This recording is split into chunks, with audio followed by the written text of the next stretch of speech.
and welcome to another Camtasia Quick Tip. I'm Rob Moore. In this video, I'm going to answer a question that was recently posted on my comments, and it is as follows. This from Jim Nguyen. Can you tell me your export settings? Your videos are nice and clear.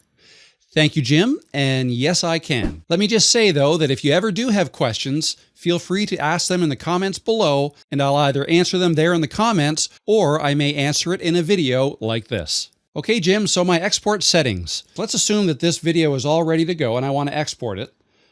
After saving it, what I do is I go up to Export here, click Custom Production, New Custom Production.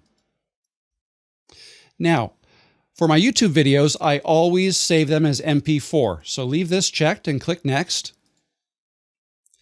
Next thing is the controller. I leave that unchecked, again, because this is going to be used on YouTube, so I don't want any other controllers added. Let's click on Size.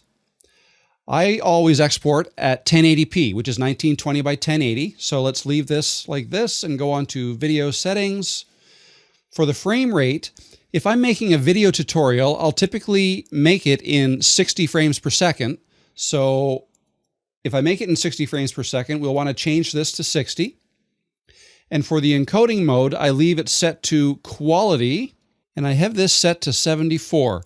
If you go any higher than that, you really won't see an increase in quality, but your file size will get huge. So 74% is where I've found, is what I've found to be a nice sweet spot. So we'll leave all these other settings as they are and go over to audio settings. And I have this at 128 kilobits per second, which is fine. Click Next.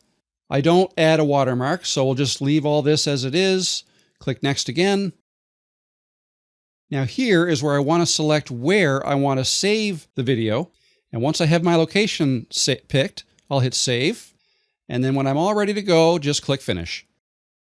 And those are the export settings I use when creating video tutorials or any video with Camtasia. That's it for now. Thanks for your question, Jim. And be sure to subscribe for more Camtasia quick tips, and I'll see you in the next video.